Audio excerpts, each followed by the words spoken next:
Hi, I'm Chanel, one of the journalists at Manx Radio. Welcome to the latest edition of Manx Radio Newscast. Mhm. Can I start with your names and your titles, please? Okay, my name is Vesna Crnic-Grotic.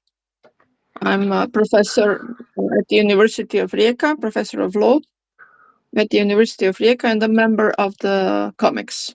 And I'm Professor Rob Dunbar. I'm a professor of Celtic at the University of Edinburgh, and I'm the British member of the Committee of Experts of COMEX. Right. Now, the committee has done some very important research recently, and you guys have released or will be releasing a report soon. Can you tell me about that? Rob, do you want to start? I can do, yeah. The UK and the Isle of Man are parties to a Council of Europe treaty called the European Charter for Regional and Minority Languages. The UK signed up to it in 2001, the Manx language has been covered by the Charter since that time. In 2020, there are two substantive parts of the Charter. One, Chapter 2, sets out some general principles which apply to all of the languages covered in the UK and the Isle of Man, including Manx. And then Part 3 contains more detailed obligations in areas like education, the legal system, public administration, broadcasting, and so forth. The Isle of Man, the Manx language was added to the protection under Part 3, the more detailed provisions, in 2020. So this was our first opportunity to take a look at what the authorities in the Isle of Man were doing and in the UK to support Manx in areas such as education, broadcasting, public administration, legal service, the legal system, and in its use in economic and social and cultural life. Right. Now, Vesna, would you like to add on to that? Yes, in a way, Rob covered it all, but just the way he explains, you can already understand that the Charter is quite a complex international instrument, and that states have this kind of freedom to adapt the application and the ratification instrument to the needs of the language. And this is what the UK has done or did by the extension of the ratification and by enlarging the protection, the legal protection of Manx through the Charter. The other thing should be added is that the Committee of Experts, the committee that Vesna and I are on, there are 25 states that have signed up to the Charter. For each state, there is a member of the committee. And the role of the committee is to oversee how states are implementing the obligations under the charter. So every 5 years, we take a look at what the UK and the Manx authorities are doing, and report on how they're doing in terms of putting into action the principles and the rules set out in the European Charter. As part of that, we travel to the state to see what's happening on the ground. Vesna, myself, and another member of the committee, as well as a member of the secretariat that supports the committee, came to the UK and to the Isle of Man in February, and our observations formed part of the report that we're talking about now. Right. And I understand. Sorry, Vesna, did you want to add on there? Sorry. No, fine.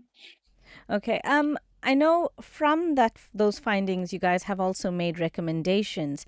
I know it includes adding more of the Manx Gaelic in your classrooms at a tertiary level, looking for programs that includes Manx Gaelic, things like that. Is that recommendation solely for the Isle of Man, or is it for the Isle of Man and UK, or will all 25 states kind of adopt this or look into it? Well, there are two kinds of recommendations. So one kind is the recommendations that the Committee of Experts is making, and they are throughout the report. You can read them throughout the report. But there are also recommendations that are based on our proposal and that are done by another body, the Committee of Ministers of the Council of Europe. And the Committee of Ministers is the body where all states, member states of the Council of Europe are represented. So 46 of them. So not just the states parties to the charter, but 46 member states of the Council of Europe will adopt, or not, but we hope that they will adopt our proposal of recommendations to the UK authorities. Because we consider the UK authorities as the state party. And then based on the if I may say, for the UK, the constitutional basis in the system, in the internal system, then the authorities of Manx of the Isle of Man will of course bear their own responsibility for that. Rob, Yes, would you Rob, like? if you would like. Mm-hmm. No, I think Vesna has summarized very well. These particular recommendations with regard to Manx in higher education and so forth that you mentioned, those are directed to, as Vesna said, to the UK. But because the responsibility for these matters fall with the authorities in the Isle of Man, the Manx government, we would expect that that they're to be interpreted and implemented by the authorities in the Isle of Man. In the recommendations of the ministers, that's the supreme decision-making body in the Council of Europe, some of their recommendations are specific to particular languages in the UK. Others apply across the board to all of the languages that are covered in the UK, not only Manx, but Welsh, Scottish Gaelic, Scots, Ulster Scots, Cornish. And some of the recommendations, for example, with regard to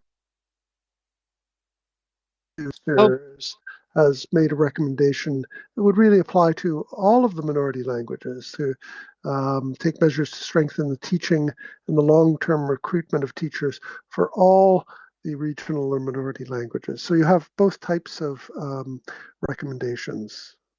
Right. How long did you both spend on the Isle of Man, and what were some of the findings? Or were you anticipating to get that sort of findings, or were you maybe left shocked by what you found? Well, we spent how long was it? 2 days. Yeah. It was a very intense visit to the UK because we in less than a week we had to visit all the minority languages. We tried hard to do that. And the Isle of Man, for me, I'm not British, so for me it was really a pleasant surprise that I noticed a kind of support for the language, which is very based on it's very emotional, I should say, so that people really love this language. And now it's time for, if I may be so blunt, to put the money where the mouth is. Is that the right expression? So that really now the authorities should stand behind their promise and develop the language and the support that the language is getting. So to move from the emotional side to very practical, financial, legal, and other matters in order to make the language better supported. Thank you. Rob, would you like Yes, to add Rob. on there? No, not in particular, except to say that it was my first time to the Isle of Man. As Vesna said, we were in the UK for 5 days in total. And I think we spent longer in the Isle of Man than in any other place, almost 2 days. So we got the first day we met with governmental officials, non-governmental organizations, language activists. And then on the second day, we were able to visit some important institutions such as the Manx Language School in St. John and other parts of the island, which gave us a feel for what was happening on the ground. Also, as I mentioned earlier, until now, the only part 2 of the charter, the important but fairly general principles applied, whereas now the Manx authorities and the UK have taken on the much more detailed obligations in part 3 in a number of areas. And my impression was that, as Vesna said, there's a tremendous commitment amongst certainly activists, but also a real sense of support amongst the officials that we met. But necessarily to implement the more detailed obligations that have been voluntarily taken on, things will have to be further developed. Money and financing is certainly very important, as Vesna said, although we didn't make a specific recommendation on things like legislation. Generally, to implement many of the more detailed things that the UK and the Isle of Man have signed up to, sort of at least a sort of formal policy in a variety of areas needs to be developed. And I think we got the message that these are priorities for the authorities. And I think it's now important to build on the great progress that has been made in many respects in the Isle of Man and get to that next level in terms of funding, but also in terms of structures. I That's think, right. Vesna, would you like to add on there or anything? No, I just agreeing with Rob, because that is the specificity of part 3 of the charter, that it is rather precise. So if by ratifying the state says we will make provision of education, primary education or secondary education, then we really are expecting the authorities to make such provision, not to rely too much on the NGOs and on volunteers and whatnot of people of goodwill, but that they should take the responsibility and in a way lead or at least support what the volunteers are doing, because obviously, as Rob said, the volunteers are doing quite a lot in the context of Man, and of course the population is small, so they really have certain limits to what they can do, but within those limits and in the context of the island, I think they should do that if they're ratified for it.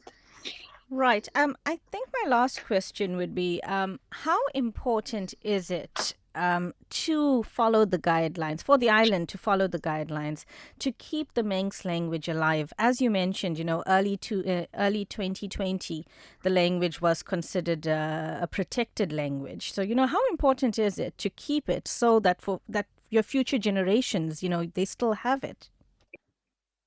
Rob, would you like to start? Well, I think it's fundamental. I think that the whole purpose of this particular treaty is to ensure that these languages, which have declined in terms of the numbers of speakers, that's particularly the case in Manx, where the last native speaker of the language, person raised in the language, died in the 1970s, and of course, many people had learned Manx before that point, but it's undergoing a process of renewal. And the whole purpose of the Charter is to ensure that all of these languages continue to not only survive, but to grow and strengthen in the future, and that their cultures, the cultures that are associated with them, strengthen. So I think in terms of not only what is being done right now, but planning for the future, for growth, is very central to the treaty and should be central to planning in the Isle of Man. The impression that I certainly had is that there is a real seriousness of purpose, but quite a lot of things need to be done by the authorities, and there seems to be an understanding of this. And when we scrutinize the UK again in a little under 5 years, We hope and expect there will be responses. In fact, in 2.5 years, there has to be a report to the Council of Europe with regard to what the state is doing in relation to the recommendations that we've made. So we'd expect to see the real progress at the time of the next report in 2.5 years, and continued progress and growth when we're next back in 2028. Yes. Now, And would if you? I just may add, emphasize that this charter is the only international treaty that is dealing with the protection of regional minority languages. So in that respect, it is a very unique instrument, and it is designed really to protect and promote regional minority languages such as Manx, which is really a miracle, a small miracle, really, that the language survived, and so now it's really perhaps a good time to enable it to grow and to develop further. Yes. Thank you for making it to the end of the Manx Radio newscast. You are obviously someone with exquisite taste. May I politely suggest you might want to subscribe to this and a wide range of Manx Radio podcasts at your favourite podcast provider, so our best bits will magically appear on your smartphone. Thank you.